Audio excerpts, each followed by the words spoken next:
தமிழக வெற்றி கழகத்தின் தலைவர் விஜய் கலந்து கொள்ளும் மக்கள் சந்திப்பு கூட்டம் வருகின்ற 13ஆம் தேதி சேலத்தில் 2 இடங்களில் நடத்த திட்டமிட்டப்பட்டிருந்தது. சேலம் மாநகர பகுதிகளில் உள்ள சீலநாயக்கன்பட்டி மற்றும் புறநகர் பகுதிகளில் உள்ள மகுடஞ்சாவடி ஆகிய 2 பகுதிகளில் அனுமதி கேட்டு நேற்றைய தினம் தமிழக வெற்றி கழகத்தின் சார்பில் சேலம் மாநகர காவல் ஆணையாளர் மற்றும் சேலம் மாவட்ட காவல் கண்காணிப்பாளர் ஆகியோரிடம் மனு வழங்கப்பட்டது. அதனைத் தொடர்ந்து நேற்று மாலை காவல் உதவி ஆணையாளர்கள் தலைமையில் தமிழக வெற்றி கழகத்தினர் அனுமதி கேட்டிருந்த இடத்தில் ஆய்வு நடத்தப்பட்டது. இந்த நிலையில் இன்றைய தினம் மக்கள் சந்திப்பு கூட்டம் குறித்து அனுமதி கேட்டு மனு மீதான விசாரணை தமிழக வெற்றி கழகத்தின் மத்திய மாவட்ட செயலாளர் பார்த்திபன் மற்றும் நிர்வாகிகள் சேலம் அன்னதானப்பட்டி காவல் உதவி ஆணையாளர் பர வாசுதேவன் தலைமையில் பரிசீலனை நடைபெற்றது. இந்த மனுவில் பல்வேறு குளறுபடிகள் உள்ளதாகவும் தெளிவான விவரங்கள் தெரிவிக்கவில்லை என்று கூறப்பட்டது. குறிப்பாக கரூர் சம்பவத்திற்கு பிறகு கடந்த 5/1/2026 அன்று வெளியிடப்பட்ட அரசாணை 5 படி பல்வேறு நெறிமுறைகள் வெளியிடப்பட்டது. அது எதுவும் இடம்பெறவில்லை. மாவட்ட நிர்வாகத்தால் நெறிமுறைப்படுத்தப்பட்ட இடமாக இருந்தால் 10 நாட்களுக்கு முன்பு அனுமதி விண்ணப்பம் வழங்க வேண்டும். அதே போல நெறிமுறைப்படுத்தப்படாத இடமாக இருந்தால் 15 நாட்களுக்கு முன்பே அனுமதி கேட்டிருக்க வேண்டும். ஆனால் இது குறித்து எந்த ஒரு விளக்கமும் இடம்பெறவில்லை. கூட்ட நெரிசலை சமாளிக்க அங்கீகரிக்கப்பட்ட அளவீடு தொடர்பான வரைபடங்கள் இடம்பெறவில்லை. வாகனங்கள் நிறுத்தும் இடம் மற்றும் எங்கிருந்து எத்தனை வாகனங்கள் வருகிறது என்பது குறித்த விவரங்கள் இல்லை.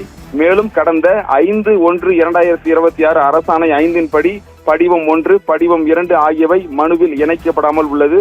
முதலுதவிக்காக கொண்டு வரப்படும் ஆம்புலன்ஸுகள், தீயணைப்பு வாகனங்கள் உள்ளிட்டவை எந்த ஒரு இடத்திலும் அதாவது எங்கெங்கு நிறுத்தி வைப்பார்கள் என்ற ஒரு விவரமும் இடம்பெறவில்லை. ஏதாவது அசம்பாவிதம் ஏற்பட்டால் யார் பொறுப்பு ஏற்றுக்கொள்வார்கள் என்ற விவரமும் இல்லை. அரசின் வழிகாட்டு நெறிமுறைகள் உள்ள குறைகளை நிவர்த்தி செய்து நாளைக்குள் மனு வழங்கப்பட்ட வேண்டும் என்றும் தெரிவிக்கப்பட்டுள்ளது.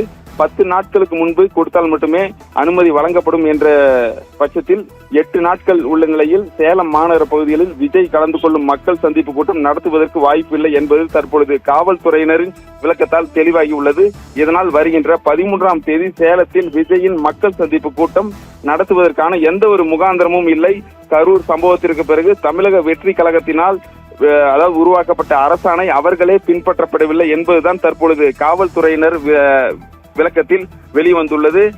ஏற்கனவே தமிழக வெற்றி கழகத்தின் சார்பில் சேலத்தில் மாநாடு நடத்தப்படும் என்று அறிவிக்கப்பட்ட நிலையில் அதுவும் அதாவது நடத்தப்படாது பின்னர் தேதி அறிவிக்கப்படும் என்று அறிவிக்கப்பட்ட நிலையில் தற்பொழுது வருகின்ற 13ஆம் தேதி நடைபெற இருந்த 2 மக்கள் சந்திப்பு கூட்டமும் தற்பொழுது காவல்துறையினர் அனுமதி மறுத்துள்ளதாகவே தகவல் வெளியாகியுள்ளது. நாளை தினம் மீண்டும் அவர்கள் மனு வழங்கினால் கூட காவல்துறை சார்பில் அனுமதி வழங்குவது என்பது கேள்விக்குறியாகவே தான் உள்ளது. ஏனென்றால் இன்னும் பொதுக்கூட்டம் அதாவது அந்த மக்கள் சந்திப்பு கூட்டம் நடத்துவதற்கு இன்னும் 8 தினங்களே உள்ளதால் காவல்துறையினர் அனுமதி கிடைப்பதில் பெரும் சிக்கலும் உள்ளது. ஆபிரகாம், தகவலுக்கு நன்றி ஆனந்த்.